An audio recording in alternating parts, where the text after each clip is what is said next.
Olá, caros irmãos, caras irmãs do Grupo São Jerônimo. Hoje nós estamos já no primeiro domingo da Quaresma, que é um tempo todo especial, são os 40 dias. Iniciamos na quarta-feira de cinzas, com a celebração eucarística e a imposição das cinzas, nos demonstrando de que nós estamos dispostos a viver, sobretudo, os elementos centrais da nossa desse tempo, que é a oração, ou seja, a união com Deus, a conversão. Quando o padre impôs as cinzas, ele próprio impôs no sentido de que nós possamos crer e nos converter ao Evangelho. E também a dimensão, obviamente, da caridade e da solidariedade, da qual a campanha da fraternidade é um dos reflexos, da nossa ação, ou seja, da nossa conversão em vista do próximo. Há outras também, mas a Igreja no Brasil nos pede sempre a atenção sobre esta realidade. E neste ano é Fraternidade e Moradia. Ele veio habitar no meio de nós, o lema que está em João, capítulo 1, versículos 18. Interessante que esse tempo do ano A, do qual nós estamos percorrendo, ele tem um cunho batismal durante a Quaresma. Diferentemente do ano B, que é o ano de Marcos, que tem uma perspectiva mais cristológica, e do ano C, que tem uma perspectiva que incide sobre a misericórdia e a conversão. Claro que durante todos os 3 ciclos, no primeiro domingo é lido o episódio das tentações de Jesus, no segundo domingo também durante os 3 anos a transfiguração, apenas diferentes passagens são lidas no terceiro, no quarto e no quinto domingo. E aqui quero chamar a atenção porque a nossa Quaresma deste ano ela tem um cunho batismal mais acentuado. Isso porque no terceiro domingo nós temos presente o Evangelho segundo São João, do encontro de Jesus com a samaritana, naquele poço de Jericó. Ou seja, para trazer essa perspectiva de que Jesus é a água da vida, que vem saciar a sede do coração humano, a sede de Deus, da qual o ser humano é portador. Depois, no quarto domingo, é o episódio da cura do cego de nascença, que também está no Evangelho joanino, no capítulo 9, para dizer, bem, Jesus é a luz que vem nos iluminar e que vem, enfim, nos dar elementos para bem viver o nosso caminho de fé. No quinto domingo é a passagem da ressurreição de Lázaro, para dizer, enfim, que todo esse percurso tem como escopo, como objetivo, a vida nova, da qual nós devemos ser revestidos. Olhamos, é claro, sempre a Quaresma a partir do fim para o começo, para que a gente possa entender aquilo que a Quaresma quer nos proporcionar. A Quaresma ela não tem sentido em si mesma, mas ela tem um sentido de caminho rumo ao mistério pascal de Cristo, do qual nós nos preparamos através das práticas, como já acentuadas, tanto da oração, como da conversão, como também o tempo da caridade, para vivermos a nossa identidade batismal, que nasce neste momento específico da morte e da ressurreição de nosso Senhor.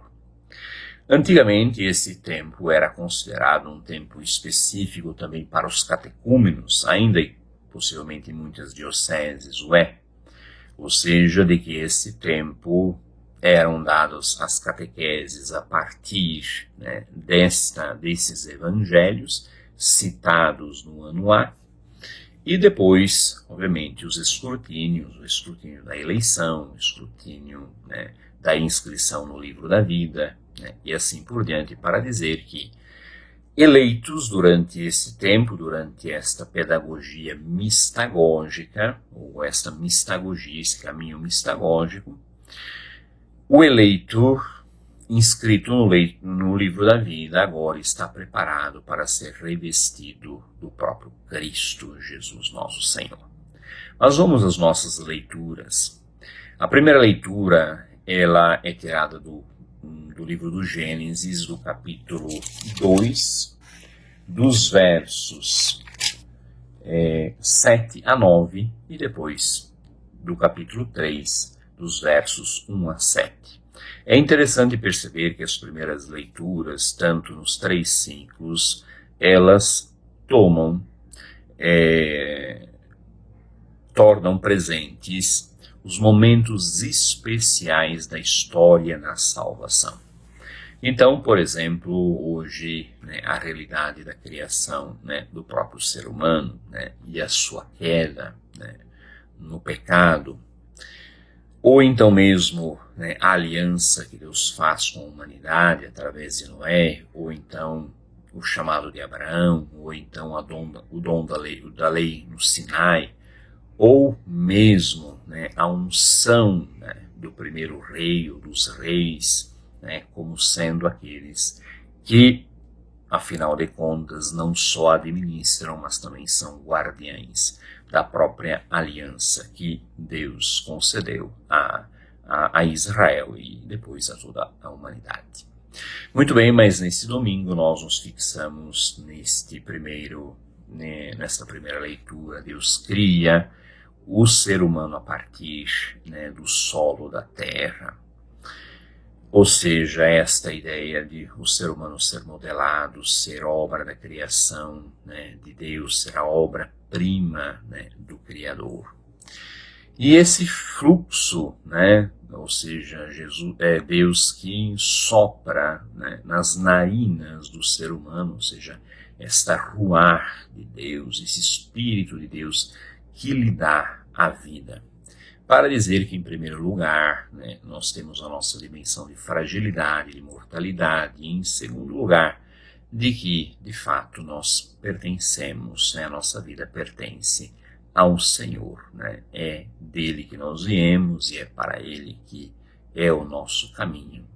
E esse caminho agora, obviamente, depois da encarnação, ele é marcado, ele tem toda a sua tônica centrada em Cristo, ou seja, o revelador do Pai, que nos trouxe esta imagem do perfeito homem, do homem refeito, segundo a imagem e semelhança do Criador, como ao início do Gênesis nós temos presente.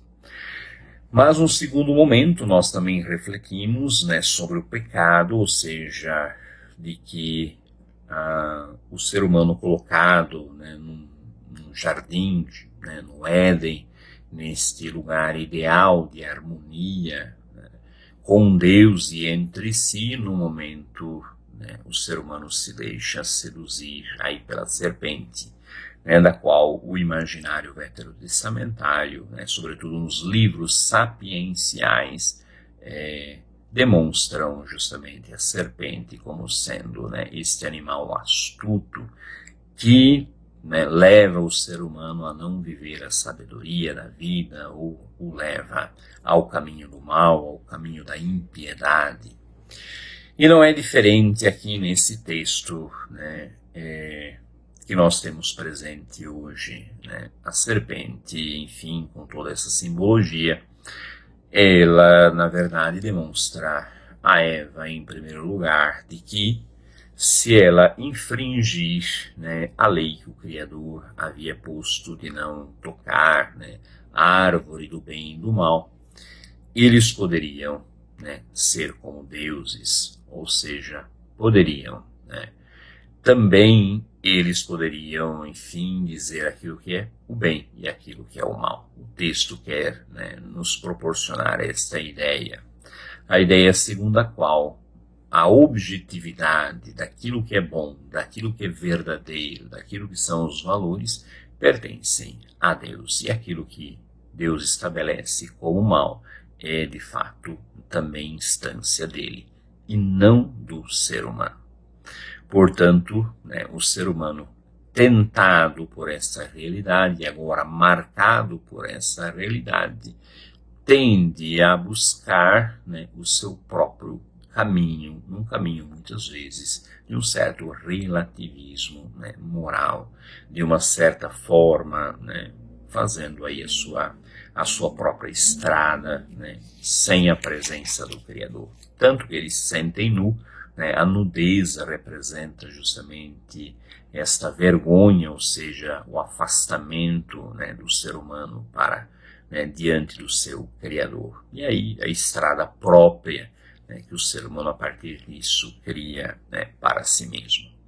O que se torna, né, biblicamente dizendo, né, um caminho do qual ele próprio, né, se destruirá e, né, não terá a dignidade e a felicidade da qual ele deveria ser, né, o portador. Mas muito bem, voltando ao Evangelho segundo Mateus, nós temos aí as 3 tentações. Marcos não mostra as 3 tentações, mostra uma. Lucas também mostra as 3 tentações, mas apenas inverte, né, a segunda tentação com a terceira. Bem, mas nos fixemos em Mateus. É interessante que antes das tentações Jesus é batizado, e no batismo ele recebe, enfim, a sua investidura messiânica para pregar e iniciar o reino de Deus no meio de nós. E neste momento também uma voz o qualifica, né, o qualifica como sendo filho de Deus, não que ele não fosse antes, mas afirma esta realidade para que possamos entender a profunda identidade de Jesus. Ele é o filho predileto de Deus. Bem, o tentador toma justamente por 3 vezes as 3 tentações, né, descritas, né, no Evangelho, toma esta frase condicional: se és filho de Deus, né? Se és filho de Deus, se és filho de Deus. A primeira, se és filho de Deus, faze com que esta pedra se torne pão. E Jesus se recusa a entrar nesta armadilha, ou seja, de demonstrar de que, né, a materialidade é unicamente a forma pela qual o ser humano deve viver. Essa dimensão material, ela é importante, mas ela não é única, né? O ser humano é criado também para uma dimensão, enfim, né, solidária e também transcendente, ou seja, na sua ligação com o próprio Criador. Na segunda tentação, também o texto coloca dentro de um outro cenário, no cenário do pináculo, né, do templo, ou seja, na parte mais alta do templo, e então o tentador diz: se és filho de Deus, derruba-te daqui para baixo, e claro que os anjos, né, te protegerão, fazendo uma referência aí a um texto veterotestamentário, né, do qual, né, o ungido de Deus, né, jamais sofrerá qualquer tipo, vamos dizer assim, de queda ou de destruição. Jesus também toma, tanto como na primeira como nessa segunda, textos do livro do Deuteronômio e responde, como respondeu a primeira, responde também a segunda, dizendo: não tentarás o Senhor teu Deus.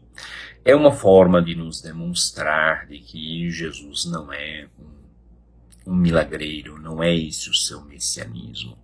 Os fariseus, se lembramos, os fariseus e escribas um dia indagaram a Jesus, ou então o provocaram, também semelhante, né, a esta passagem: faze-nos um sinal, né, e então, né, acreditaremos, ou então mostra-nos um sinal, para que de fato, né, o Senhor possa demonstrar que és o Messias, o enviado de Deus. E Jesus se recusa, né, a demonstrar.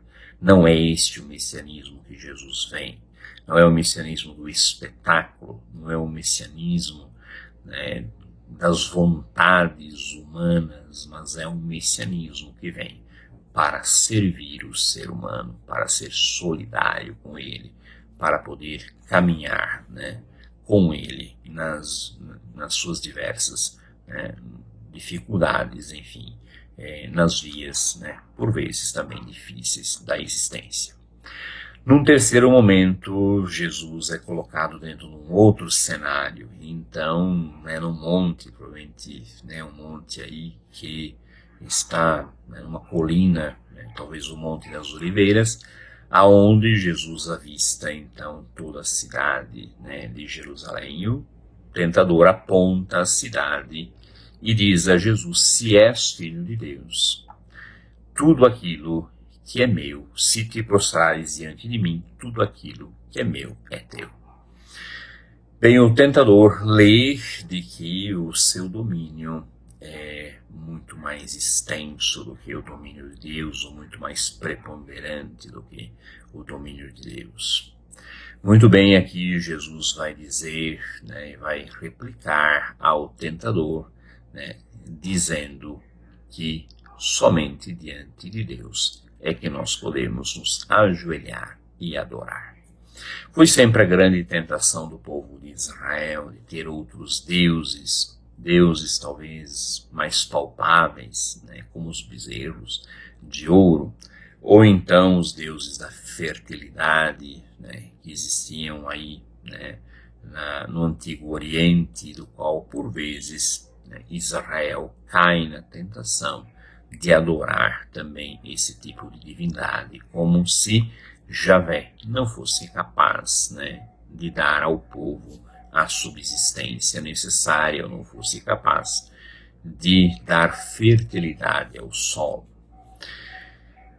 Portanto, nós temos aqui um grande desafio, para nós também, de vivermos a quaresma, para sermos revestidos, deste Cristo Jesus, ou de vivermos esta vida nova. A campanha da fraternidade é também uma das dimensões, ou seja, dar a todos a dignidade de uma moradia, e sermos bons samaritanos, nesta dimensão, da nossa solidariedade, do bem que nós devemos fazer, em relação ao próximo, porque foi assim que Jesus procedeu durante toda a sua vida. Numa frase lapidar, ele fez bem todas as coisas, ou seja, tanto no seu ensino, como também nas suas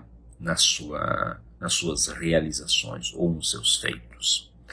Também temos o nosso grande desafio da nossa vida espiritual, ou seja, da nossa intimidade com Deus, da qual esse tempo ele é bastante propício e ele nos impele a vivermos com mais profundidade esse mistério, presente em nós, ou seja, de Deus em nós, do qual nós também somos imagens, somos portadores, da presença divina em nós, e também somos desafiados a vivenciar, um messianismo de conversão, ou seja, olharmos para o Messias sofredor, o Messias servo, e da mesma forma, podermos retirar da nossa vida aquilo que não condiz com a solidariedade, que não condiz com uma autêntica conversão, que não condiz com o projeto divino de Deus.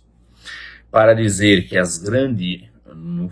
o filão que corta, ou que sintetiza as tentações é de Jesus fazer o seu próprio caminho por ser filho, de Deus. E é o que ele recusa fazê-lo. Olhando, ele próprio cita as Escrituras, e portanto é um tempo também que a gente pode se dedicar à leitura, à meditação, ao confronto com a Escritura, para podermos descobrir a verdade sobre nós mesmos, a verdade sobre o nosso caminho e a verdade sobre o mistério pelo qual nós devemos nos tornar, ou seja, imagem e semelhança do seu Filho Jesus, encarnado em nosso meio, e que nos mostrou como devemos proceder, na nossa estrada, no nosso caminho, ou como devemos agir, para que de fato esta realidade da qual, né, originalmente nós somos criados, nós possamos agora retomar na nossa vida, ou seja, a nossa vocação de batizados. Né?